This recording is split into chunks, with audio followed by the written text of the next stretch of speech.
ಮಠಾಧಿಪತಿಗಳು ಮತ್ತು ಬೇರೆ ಬೇರೆ ಕ್ಷೇತ್ರಗಳ ಧಾರ್ಮಿಕ ಮುಖಂಡರು, ಧರ್ಮಾಧಿಕಾರಿಗಳು ಕೂಡ ನಮಗೆ ಕರೆ ಮಾಡಿ ಈ ಸಮಸ್ಯೆ ಬೇಗ ಪರಿಹಾರ ಮಾಡೋಣ, ತಾವು ಉಪವಾಸ ನಿಲ್ಲಿಸಬೇಕು ಅಂತ ಹೇಳುವಂಥದ್ದನ್ನು ಆಶ್ವಾಸನೆ ಕೊಟ್ಟರು. ಅದರ ಜೊತೆಗೆ ಮಠದ ಎಲ್ಲ ಭಗವದ್ಭಕ್ತರು ಕೂಡ ನಿರಂತರವಾಗಿ ತಮ್ಮ ಜೊತೆ ಸಂಪರ್ಕದಲ್ಲಿದ್ದು ಈ ಉಪವಾಸವನ್ನು ಸ್ಥಗಿತಗೊಳಿಸಿ ತಾವು ಸಾಮಾನ್ಯ ಸ್ಥಿತಿಗೆ ಬರಬೇಕು ಅಂತ ಹೇಳುವಂಥ ಒತ್ತಾಯ ಮಾಡಿದರು.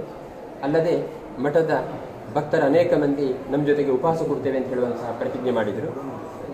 ಅದರ ಫಲವಾಗಿ ಮಠದ ಪರಿವಾರ ಮಾತ್ರ ಅಲ್ಲದೆ ದೇಶ ವಿದೇಶಗಳಲ್ಲಿಯೂ ಕೂಡ ನಮಗೋಸ್ಕರ ಉಪವಾಸ ಕೂತವರಿದ್ದರು.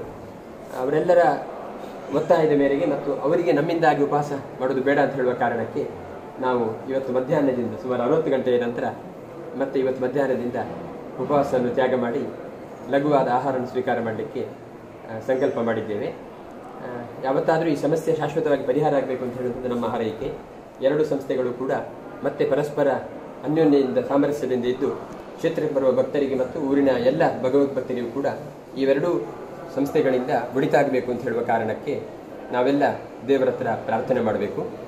ಅಲ್ಲದೆ ಮತ್ತೆ ಮತ್ತೆ ಸಮಸ್ಯೆ ಆದರೆ ನಾವೆಲ್ಲರೂ ಸಾವಿರಾರು ಜನ ನಿಮ್ಮ ಜೊತೆಗೆ ಉಪವಾಸ ಕೊಡ್ತೇವೆ ಅಂತ ಹೇಳುವಂಥ ಆಶ್ವಾಸನೆಯನ್ನು ಕೂಡ ಭಗವದ್ಭಕ್ತರು ಸ್ವಯಂ ಪ್ರೇರಿತರಾಗಿ ಕೊಟ್ಟಿದ್ದಾರೆ.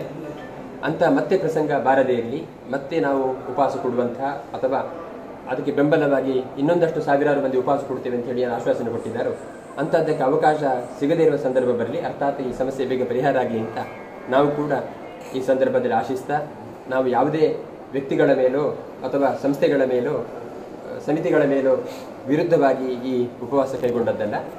ಒಂದು ಭಗವಂತನಿಗೆ ಪ್ರೀತಿಯಾಗಬೇಕು ಮತ್ತು ಕ್ಷೇತ್ರದ ಭಕ್ತರಿಗೆ ಒಳಿತಾಗಬೇಕು ಎಂಬ ಕಾರಣದಿಂದ, ಸಾಮರಸ್ಯದ ಉದ್ದೇಶದಿಂದ ಈ ವ್ರತವನ್ನು ಕೈಗೊಂಡಿದ್ದೇವೆ. ಈ ಸಂದರ್ಭದಲ್ಲಿ ನಮ್ಮ ಜೊತೆಗೆ ಸಹಕರಿಸಿದ ಎಲ್ಲರಿಗೂ ಕೂಡ ಭಗವಂತನ ಉಭಯ ದೇವತೆಗಳ ಅನುಗ್ರಹವನ್ನು ಪ್ರಾರ್ಥಿಸುತ್ತಾ ಎಲ್ರಿಗೂ ಶ್ರೇಯಸ್ಸನ್ನು ಈ ಸಂದರ್ಭದಲ್ಲಿ ಪ್ರಾರ್ಥಿಸುತ್ತೇವೆ.